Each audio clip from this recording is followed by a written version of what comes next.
기독교 신앙의 정수는 부활입니다. 만약에 부활이 없다면 우리의 믿음이란 것은요, 그냥 도덕적인 훈계 또는 허망한 위로에 불과합니다. 그리고 기독교 자체가 존재할 수가 없어요. 현대 자유주의 신학자들은 예수님의 부활을 개인의 주관적인 체험이나 관념이라고 불렀습니다. 다시 말해서 실제 부활이 있는 건 아니고 예수님이 살아난 건 아니고 오늘날 신자들이 예수가 살아났다고 믿으니까 부활한 거다. 이렇게 말을 한다는 거예요. 더 나아가서 착하게 살아가고자 하는 윤리 도덕 그리고 마음의 수양, 이방 종교가 하듯이 명상을 통해 아니면 어떤 행동들을 통해 고행을 통해 우리 마음을 수양하는 것이 나의 마음이 다시 기뻐지고 새로워지는 부활이다. 그런 식으로 설명을 합니다. 그러나 이에 대해서 우리 개혁주의 신학은 예수 그리스도의 부활이 역사적 사실이라고 분명히 선포합니다. 그러기에 그리스도께서 실제로 무덤에서 나오지 않았다면 우리는 세상에서 가장 불쌍한 사람일 것이라는 바울의 말과 그리고 그의 말을 이어서 재해석해준 그레시안 메이첸의 말은 참으로 옳은 말이라 할 수 있습니다. 그렇습니다. 예수 부활이 없다면 우리는 다 사기당한 겁니다. 예수 부활이 없다면 이 자리에 저와 여러분보다 불쌍하고 허망한 인생은 없습니다. 사르밧 과부의 이야기는 선지자들이 일으킨 수많은 기적 중에 하나를 기록한 게 아니고 인류가 겪는 보편적인 비극의 정점, 바로 이 죽음이라는 문제를 어떻게 하나님께서 해결하시는가, 주님은 죽음을 어떻게 부활로 이끄시는가를 제대로 보여준 사건이라고 할 수 있습니다. 이 사건은 수백 년 후에 일어날 예수 그리스도의 부활을 구약의 렌즈로 미리 보여준 겁니다. 그러니까 우리가 성경에 아브라함이나 이삭이나 야곱 같은 사람들의 일생을 보면, 그리고 요셉 같은 사람들을 보면 예수님이 장차 당하실 모든 고난과 그런 대속의 구속사의 그 모습들을 미리 보여줘서 예표적 사건이라 그런 말을 씁니다. 이와 마찬가지로 오늘 이 사르밧 과부의 아들이 죽었다 살아난 사건도 결국 사망을 생명으로 바꾸시고 죽은 자를 부활로 이끄시는 하나님의 구원 사역을 구약의 렌즈로 미리 보여줬다, 그 말입니다. 사르밧 과부의 삶을 여러분 머릿속에 떠올려 보십시오. 참 겹겹이 쌓인 불행의 연속이었습니다. 그러나 성경은 그 과부의 비극이 결코 끝이 아니라고 계속해서 우리에게 역설해 주고 있는 겁니다. 왜냐? 우리에게는 우리의 비극 속에 개입하셔서 우리의 비극을 희망으로 바꾸시고 우리의 절망을 소망으로 바꾸시는 하나님이 계시기 때문입니다. 우리는 오늘 본문을 통해서 우리 안에 찾아오는 인생의 이런 죽음의 그림자를 어떻게 부활의 빛으로 몰아낼 수 있는가를 살펴보려고 합니다. 또한 부활의 주님께서 우리의 비극 속에 어떻게 개입하셔서 우리의 비극을 희망으로 바꾸시는지, 그리고 왜 하나님의 말씀만이 우리 인생의 최종적인 해답이 되는지를 살펴보려고 합니다. 그래서 오늘 첫 번째로 살펴보는 것은 인간은 팩트라는 감옥에 갇혀서 절규하는 존재라는 거예요. 17절과 18절을 읽어봅시다.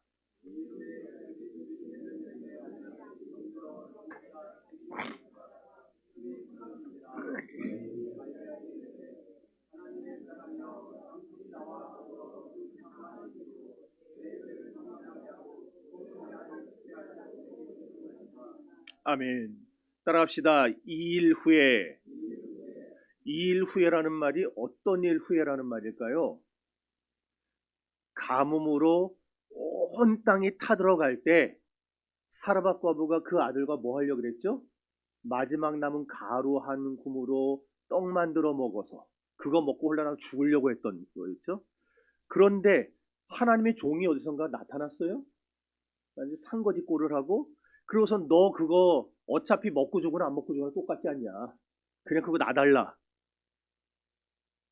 여러분 같으면 어떡하겠어요? 저런 염치도 없는 저런 목사 같은 놈이 그러지 않겠어요? 근데 그거 달라고 하니까 이 과부가 그래, 어차피 이거 하나 먹고 죽으나 안 먹고 죽으나, 그러니까 그걸 먼저 하나님의 종을 대접을 했어요. 그 일 후에 일어난 일입니다. 어떤 일들이 벌어집니까? 선지자의 약속대로 그 여자의 집에 있는 가루, 우리식으로 밀가루의 통이 쌀독이 비질 않는 거예요. 기름병이 마르지 않는 거예요. 쳐도 기름을 쳐도 끊어지지 않는 기적이 일어난 후에라는 말입니다. 그러니까 이렇게 참으로 하나님의 은혜와 공급하심이 매일매일 이어지는 그 축복이 이어지고 있던 그때 얼마나 이 과부가 살맛이 났겠어요. 그런데 그럴 때에 외아들이 죽고 만 겁니다. 여러분, 일찍이 남편을 잃었어요. 오랜 시간 극심한 외로움 속에 살았습니다. 극한 가난마저 그녀를 옥죄어오고 있었어요. 그러다가 이제 죽으려고 했더니 하나님의 사람이 나타나서 그의 말대로 하고 축복을 받아요. 경제적 위기를 넘기는가 싶었습니다. 그런데 웬걸요, 하나뿐인 아들이 죽고 만 겁니다. 이것이 우리 인생의 실상을 보여줍니다. 가까스로 한 고비를 넘기고 나면 또 다른 비극이 우리를 기다리고 있지 않습니까? 이 지경이 되고 나면 대부분의 사람들은 낙심하고 좌절합니다. 삶의 용기를 잃어버립니다. 여기서 우리가 중요한 영적 원리를 하나 발견할 수 있는데, 하나님의 은혜 아래에 있어도요, 고난이 찾아올 수 있다는 사실입니다. 많은 사람들이 그렇게 설교를 합니다. 예수 믿으면 만사형통입니다. 예수 믿으면 복 받습니다. 예수 믿으면 모든 것 다 잘 됩니다. 근데 다 잘 안 되잖아요. 어려움이 찾아옵니다. 그런 식의 설교를 오랫동안 듣다가 자라온 사람들이 그런 생각을 하는 거예요. 내가 왜 예배 잘 드렸는데, 헌신 잘했는데, 그런데 어째서 내 가정에, 내 사업에 이런 죽음과 같은 일이 생겨날까? 왜 내 외아들이 죽는 것 같이 내 사업이 이렇게 어려움을 겪을까? 왜 내 자식들이 자꾸 엇나갈까? 왜 우리 집안이 이렇게 자꾸 불화에 휩싸일까? 기억하십시오. 때로는 하나님이 우리 사람이 가진 생명에 대한 통제권, 우리는 내 삶을 내 마음대로 할 수 있을 거라고 생각을 해요. 내 인생은 나의 것이라고 생각합니다. 그런 통제권이 얼마나 허망한가를 보여주시기 위해서 때때로 고난을 허락하실 때가 있다는 겁니다. 그러기에 성경은 이런 비극이 우리 인생에 찾아올 수는 있어도 이 비극이 우리 인생의 전부는 아니라고 말을 합니다. 사도 바울은 그래서 고린도전서 10장 13절에서 이렇게 말씀합니다. 사람이 감당할 시험 밖에는 너희가 당한 것이 없나니 오직 하나님은 미쁘사 너희가 감당치 못할 시험 당함을 허락지 아니하시고 시험 당할 즈음에 또한 피할 길을 내사 너희로 능히 감당하게 하시느니라. 아멘. 옳습니다. 하나님은 우리가 감당할 만큼만 연단하세요. 외아들의 죽음 앞에서 사라밧 과부는 절규합니다. 당신이 나로 더불어 무슨 상관이 있기에 내 죄를 생각나게 하려고 내게 오셨나이까? 울부짖었어요. 여기 굉장히 중요한 교리가 또 하나 등장합니다. 죽음이라는 건요, 단순한 생물학적 종말이 아니고 죄의 결과라는 거예요. 왜? 아담이 범죄한 후에 하나님이 죄의 싹은 사망이라. 내가 반드시 죽겠고. 그게 하나님이 정하신 섭리예요. 그러므로 고난이 닥칠 때, 죽음이 닥칠 때 인간은 비로소 자신의 실존적인 위기와 죄를 직시하게 됩니다. 무슨 말이냐? 우리들은요, 뭐 저도 예외는 아니고 저나 여러분 모두가 다 스스로 의로운 줄 알아요. 나 정도면 괜찮다고 생각합니다. 그러지 않아요, 여러분들? 그게 죄입니다. 그게 죄예요. 내가 뭐 이 정도 예수 믿으면 뭐 괜찮지 않을까?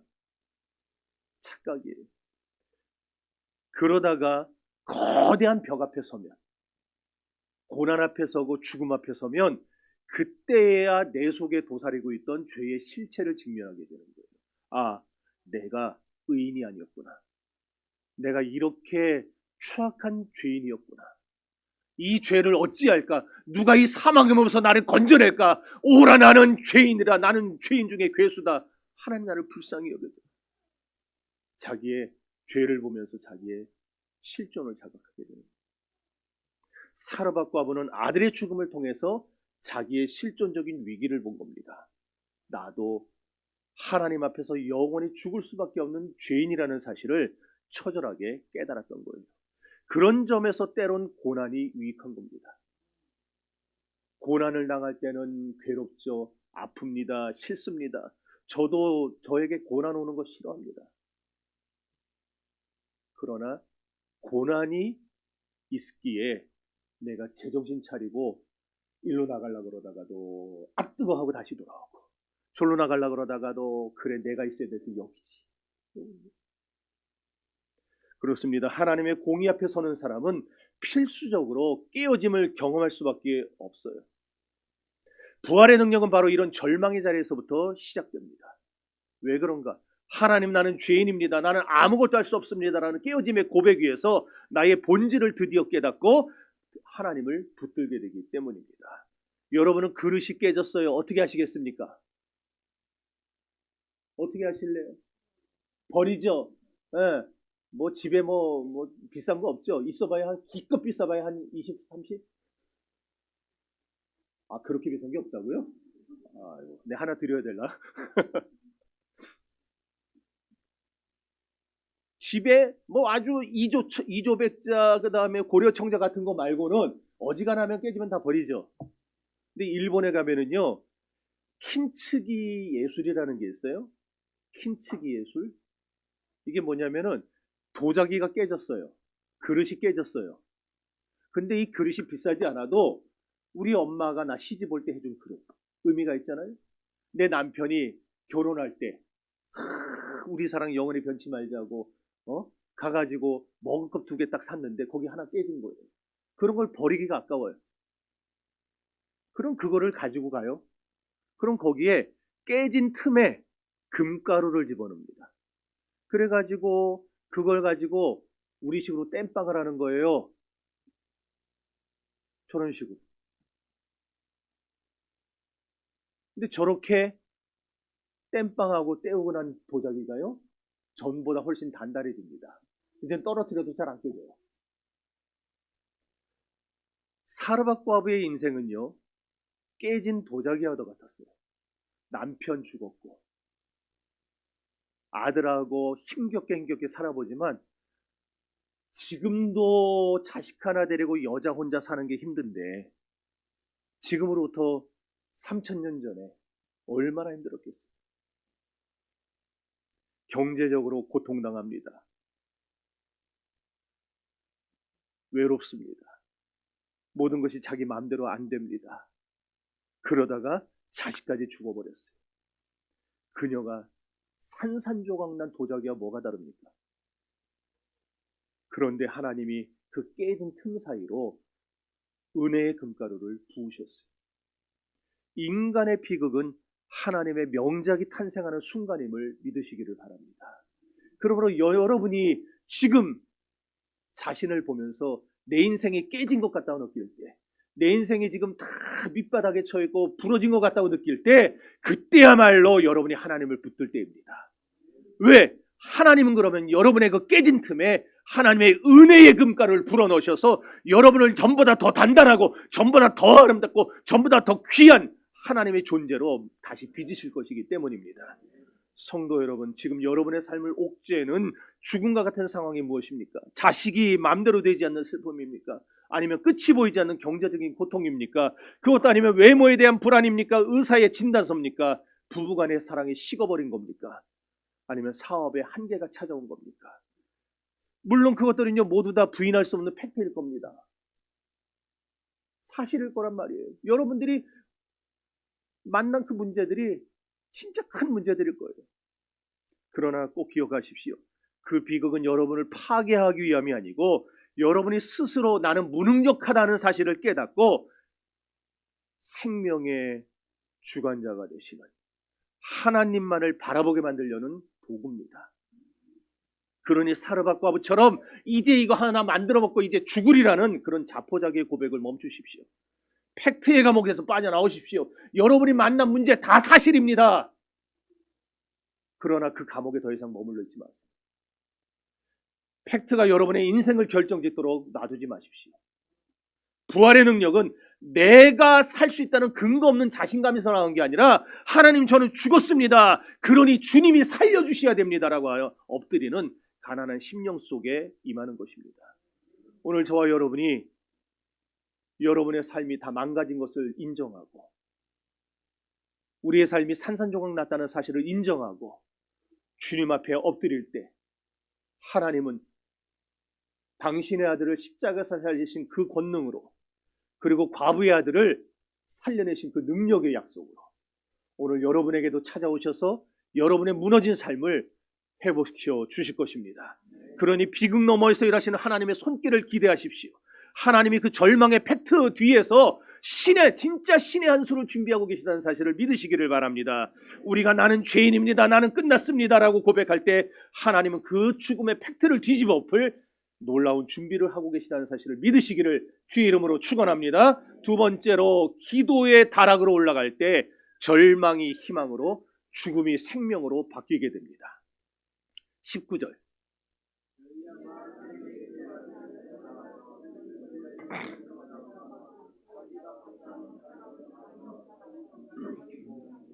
아멘.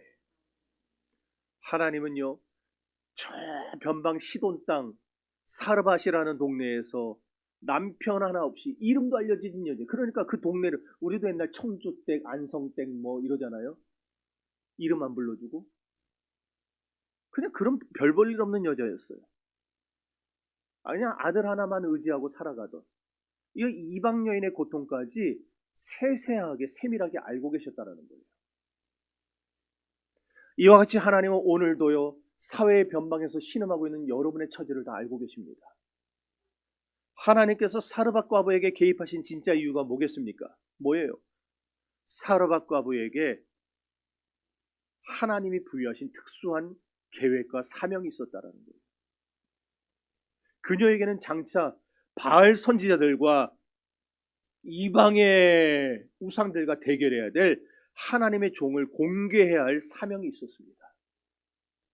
이 사르밧 과부의 공개를 통해서 드디어 엘리야가 힘을 얻고 갈멜산에 올라가 바알과 아세라 선지자들 850명과 대결하는 대역사가 벌어지게 됩니다. 성도 여러분, 사명이 곧 생명입니다. 하나님이 우리를 살려주시는 것은 우리가 예뻐서 살려주시는 게 아닙니다. 우리를 통해 하나님의 뜻을 이룰 것이 있기 때문에, 그래서 고난 중에도 우리를 붙들어 주시는 것이고 고난 중에도 우리를 살려주시는 겁니다. 그러니 여러분이 고난을 만나서 다 죽는 게 아니에요. 고난을 만나서 다 망하는 게 아닙니다. 하나님이 이 고난 뒤에 여러분을 향한 계획과 목적을 갖고 있음을 발견하게 되는 사람은 그 고난을 이기게 됩니다. 하나님이 그 고난을 벗어나게 하십니다. 그러니 이제 여러분의 문제가 생기면, 고난이 닥치고 여러분이 지금 뭔가 여러분의 삶에 죽어가는 문제들이 생긴다라면은 그 문제를 끌어안고 엘리야처럼 기도의 다락방으로 올라가십시오. 이것이 부활의 능력을 경험하는 성도의 첫 번째 행동 지침입니다. 엘리야는 과부의 아들이 죽었을 때요, 과부와 시시비비를 가리지 않았어요. 어째서 당신이 나에게 내 죄를 생각나게 하고 내게 오셨나이까라고 말을 할 때, 울부짖으며 엘리야에게 막 퍼부될 때 엘리야는 그 여자와 말 한마디 섞지 않았습니다. 상황을 분석하지도 않았어요. 왜 이런 일이 벌어졌을까? 그러지도 않았어요. 그냥 죽은 아이를 끌어안고 자신의 문제를 끌어안고 자신이 거처하는 다락으로 올라갔어요. 하나님의 임재가 있는 은밀한 곳으로 들어가십시오. 세상은 죽음 앞에서 통곡하며 환경을 탓합니다. 그러나 성도는 엘리야가 보여준 대로 죽음을 안고 기도의 다락방으로 올라가야 합니다. 그곳은 모든 소리가 끊겼고 오직 하나님의 세미한 음성만이 들리는 곳입니다. 여러분의 귓가에 이 사람의 소리도 들리고 저 사람의 소리도 들리는 그런 곳에서 문제를 끌어안고 하나님의 소리만 들리는 곳으로 가셔야 됩니다. 그리고 그곳에 엎드리셔야 돼요. 부활은 거창한 구에서 시작되는 것이 아니라 죽어가는 영혼을 안고 하나님 앞에 독대하는 무릎에서부터 시작됩니다. 사랑하는 성도 여러분, 내 뜻을 꺾고 하나님의 뜻에 순종시키는 기도만이 하나님의 주권적인 은혜를 이 땅으로 끌어오는 유일한 통로라는 사실을 믿으시기를 바랍니다. 21절 읽어봅시다.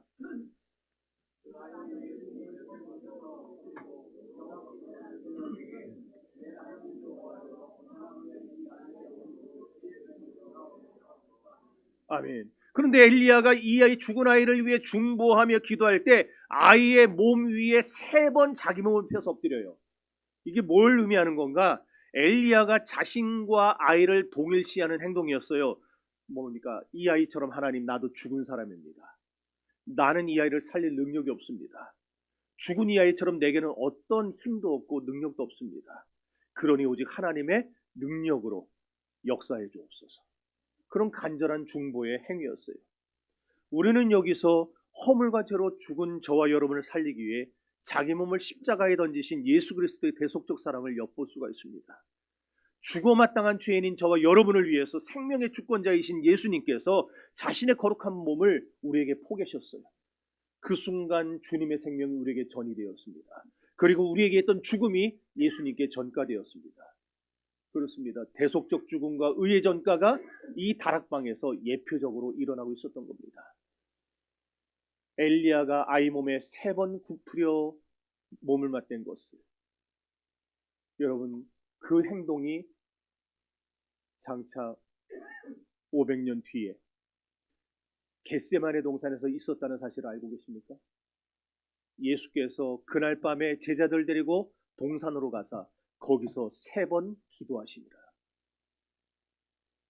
제자들에게 다가가셔서 내 마음이 번민하여 심히 춥게 되었으니 너희는 깨어 기도하라 하시고 그들을 떠나 한적한 곳에서 하늘을 우러러 기도하실 때, 아버지여, 할 수만 있거든 이 잔이 내게서 옮겨지기를 원하나이다. 그러나 나의 원대로 마옵시고 아버지의 원대로 되기를 원하나이다. 기도 후에 제자들에게 오시니 제자들이 졸음을 이기지 못하여 잠들었습니다. 그때 제자들에게 말씀하십니다. 너희가 어찌하여 한시도 깨어 있을 수 없더냐? 사단이 틈타지 못하도록, 마귀의 시험에 들지 않도록 깨어 기도하라 하시고, 2번째로 역시 마찬가지로 가셔서 기도하심에 아버지여, 이 잔을 내게서 옮기시옵소서. 그러나 내 원대로 마시고 아버지의 원대로 되기를 원합니다. 이후에 3번째로 제자들에게 가셔서 그들에게 말씀하시되,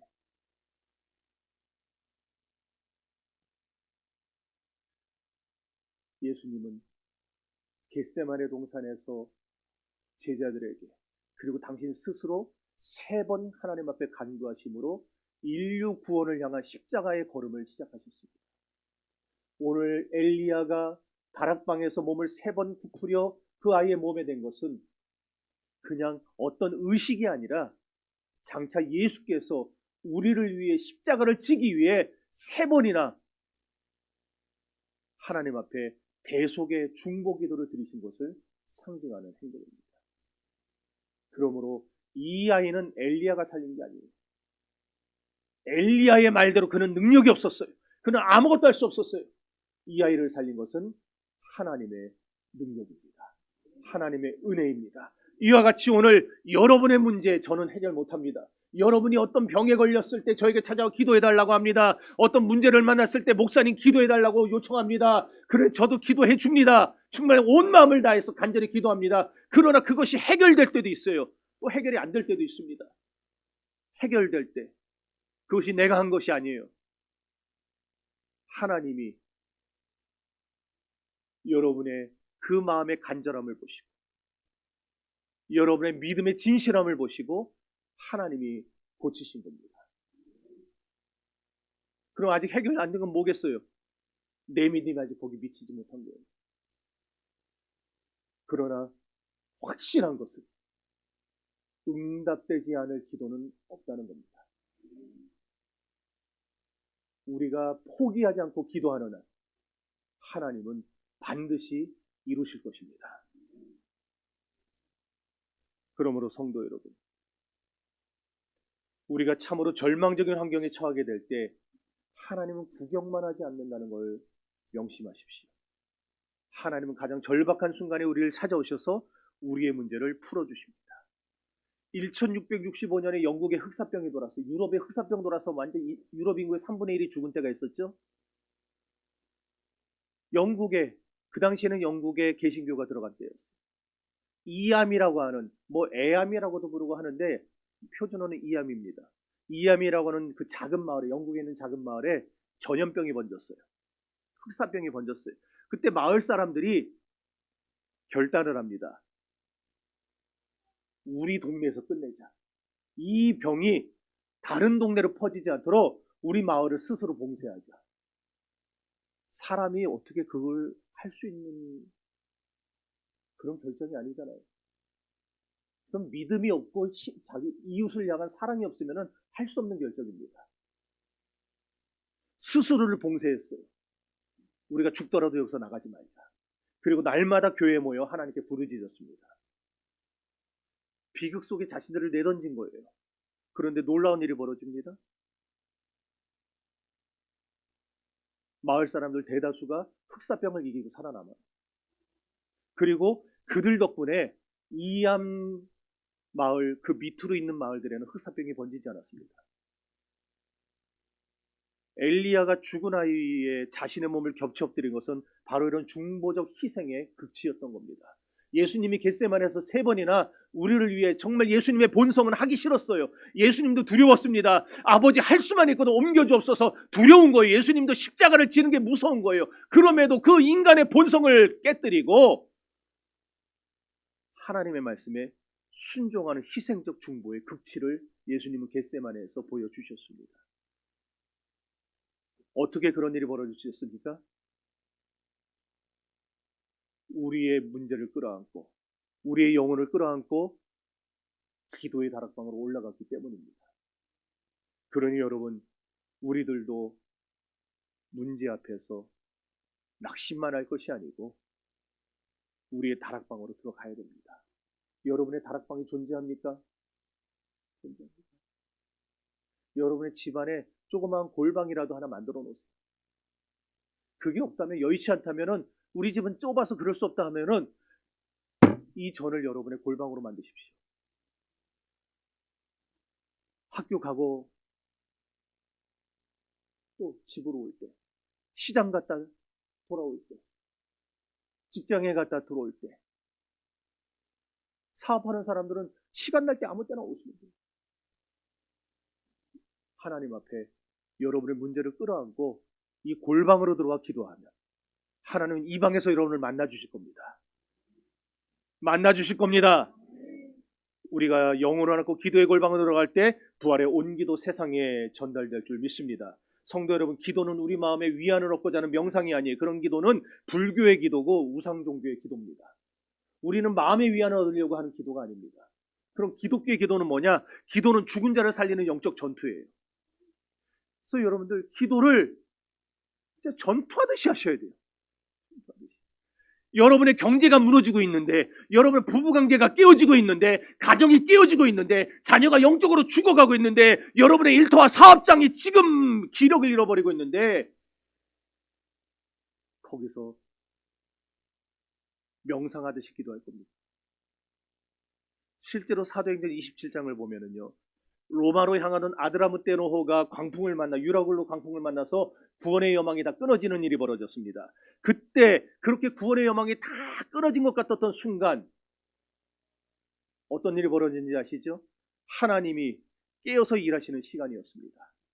왜 하나님이 깨어서 일하세요? 그 순간에 바울의 기도 때문입니다. 여러분 부형들이여, 내 말을 들으라. 내가 섬기는 하나님이 어젯밤 내 곁에 서서 말씀하시되, 바울아, 내가 반드시 가이사 앞에 서야겠고 내가 그에게 복음을 전하리라. 그 환상을 보고 음성을 들은 바울이 하나님이 우리를 살리실 겁니다, 우리는 여기서 죽지 않습니다 말을 할 수 있었던 거예요. 지금 여러분들의 상황이 지금 깨어지고 죽어가고 있는데 하나님 앞에 전투하듯이 기도하십시오. 그러면은 오늘 밤 하나님이 여러분의 꿈에 나타나실 겁니다. 아무개야, 내가 반드시 일어나겠고 내가 반드시 살아나리라. 내가 어떤 병이 걸렸더라도 내가 반드시 너를 살리리라. 할렐루야. 그러니 지금 죽어가는 여러분의 아픔을 가지고, 문제를 가지고 하나님의 임재가 있는 다락으로 올라갈 수 있기를 바랍니다. 그렇게 부르짖어 기도하는 가운데 끊어졌던 생명의 맥박이 다시 뛰는 기적을 경험하는 여러분이 되시기를 주의 이름으로 축원합니다. 마지막 3번째로, 성도는 팩트를 뒤엎어버리는 부활의 승리를 맛봐야 합니다. 22절.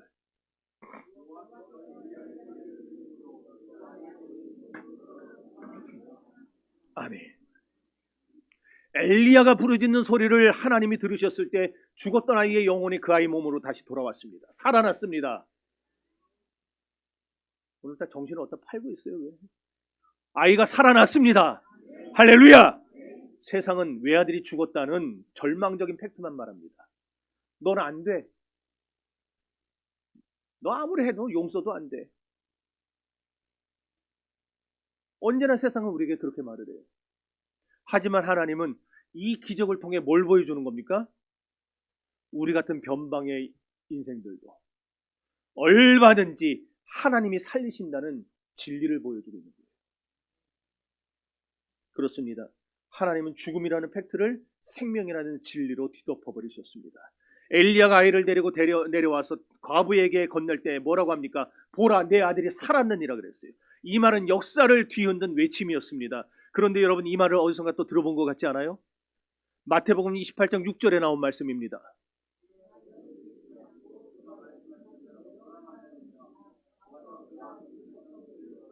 아멘. 결국 뭡니까? 예수께서 겟세마네에서 당신의 생명을 걸고 땀이 핏방울이 되도록 절투하며 하나님 앞에 기도할 때에 하나님이 결국 그에게 부활의 역사를 허락하신 것처럼 엘리야가 사생을 결단을 하고 아이를 끌어안고 문제를 끌어안고 하나님 앞에 부르짖었더니 하나님이 그에게 부활의 역사를 허락하셨다는 겁니다. 그렇다면 오늘 우리의 문제도 내가 죽을 각오로 하나님 앞에 내어 맡기고 기도하면 저는 믿습니다. 우리의 문제도 해결될 것입니다. 우리의 아픔도 반드시 고침받을 것입니다. 하나님이 심지어 나는 아직 해보지는 못해 죽은 자는 살리지 못했습니다. 귀신 들린 자는 고쳐봤지만 죽은 자는 못 살려봤어요. 그러나 믿고는 있습니다. 내가 아직 부족해서 그렇지 하나님은 우리의 사생결단의 기도를 통해 예수 그리스도의 그 십자가 대속의 진리를 마음에 품고 우리가 선포하고 기도할 때 하나님은 언젠가 죽은 자도 살려내는 기적을 허락하실 것입니다. 엘리야의 선포는 그리스도 부활 선포의 구약적인 울림이었어요. 다시 말하지만 부활은요, 단순한 생물학적 희생이 아닙니다. 부활은 하나님의 말씀이 지금의 현실을 압도한다는 증거입니다. 세상은 계속해서 안 된다, 끝났다, 죽었다라고 팩트를 들이대지만 하나님의 진리는 살아난다, 부흥한다, 승리한다고 말씀합니다. 어떤 말을 들으시겠습니까? 그러므로 여러분, 팩트에 눌려 사는 인생 되지 마시고 진리로 팩트를 해석하는 인생이 되십시오. 사랑하는 성도 여러분, 그러니 꼭 기억하시기 바랍니다. 비극 속에 비극만 있는 것은 아닙니다. 하나님이 개입하시면 우리의 비극이 희극이 됩니다. 불행이 얼마든지 행복으로 바뀝니다. 왜요? 하나님께는 불가능이 없기 때문입니다. 하나님에게는 죽은 자의 생명도 살아있는 자의 생명과 같이 될 수 있습니다. 죽음의 선고를 받은 자가 하나님 안으로 들어올 때 생명을 얻고 극심한 가난이 경제적 축복으로 바뀌는 역사가 부활의 능력 안에 들어있음을 믿으시기를 바랍니다. 24절 읽어봅시다.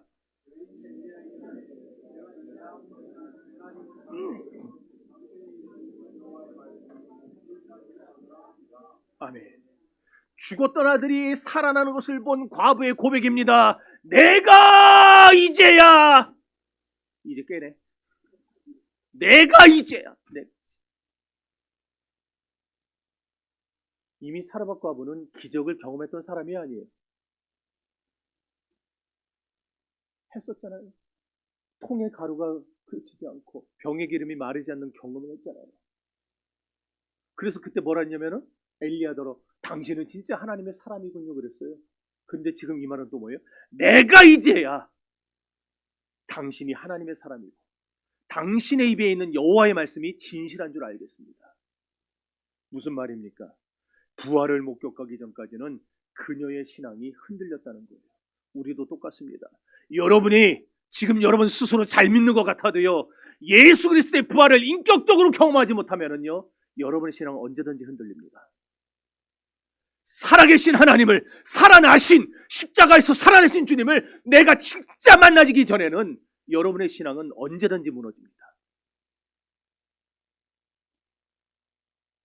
부활의 역사를 체험하고 나니까 그제야 하나님의 말씀이 절대적이구나, 진짜구나, 100% 확신하게 됐던 과부와 같이 오늘 우리들도 주님의 말씀이 100% 믿어지길 바란다면 여러분 부활의 주님을 만나셔야 합니다.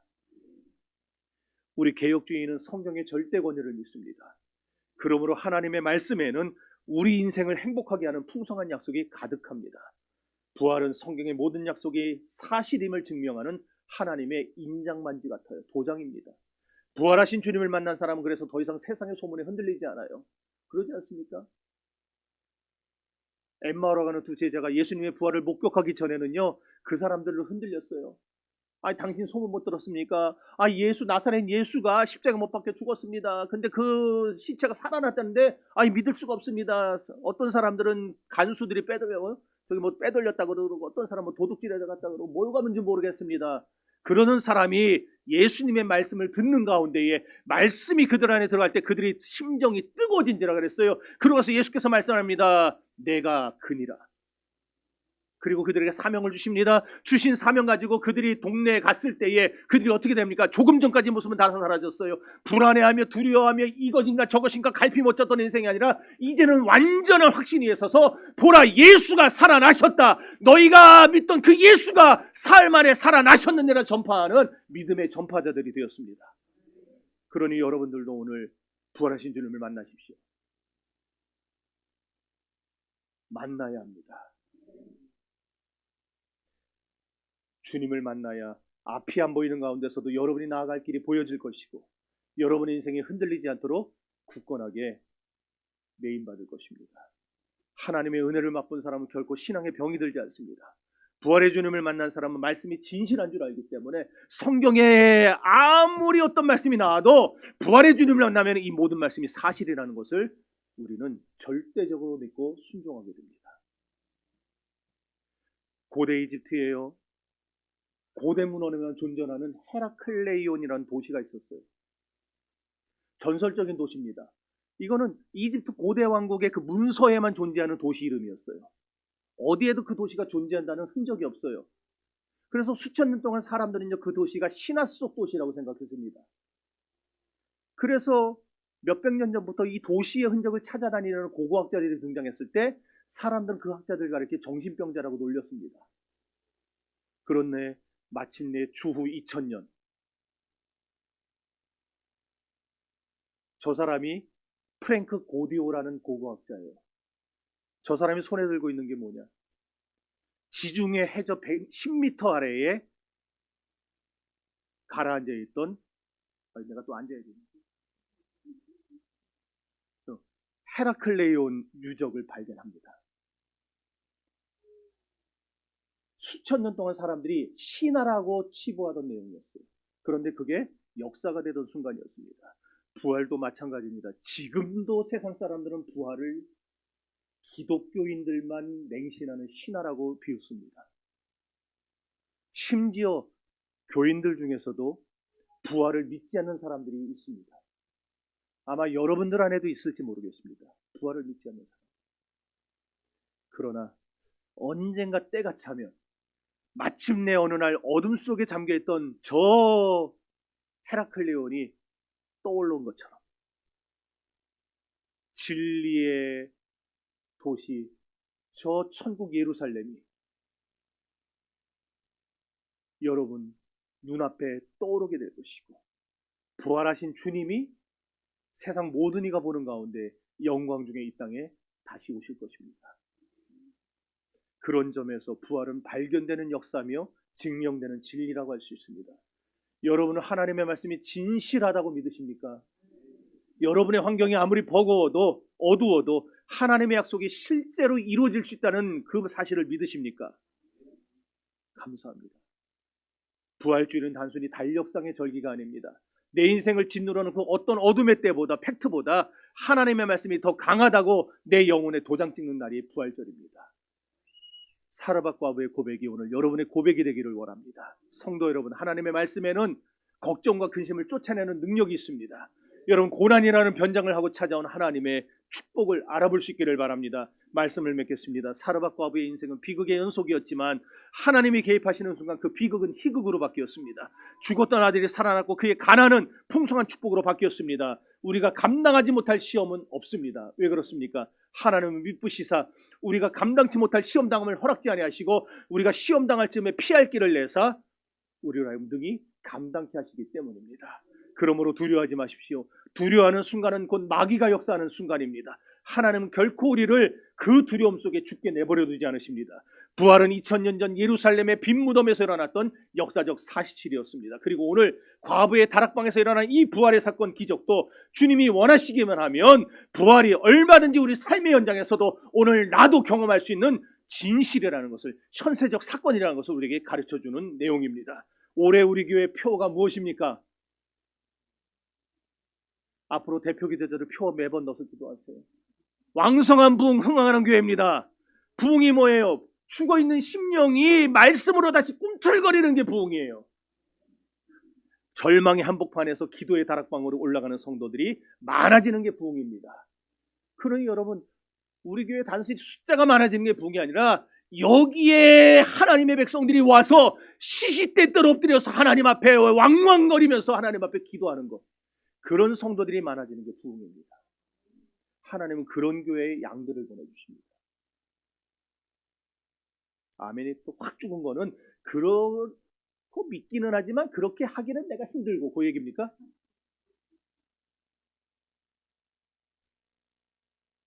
세상의 팩트 앞에 고개 떨구지 마십시오. 죽음이라는 거짓말에 속지 마십시오. 주님은 죽은 자를 살리는 분입니다.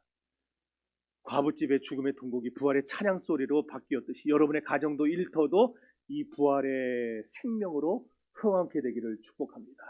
보라, 내 아들이 살았느니라 선포하신 주님의 음성이 이번 한 주간 여러분의 삶을 지배하시기를 원합니다. 이제 이 부활의 아침에 여러분의 무거운 짐을 하나님 앞에 내려놓으십시오.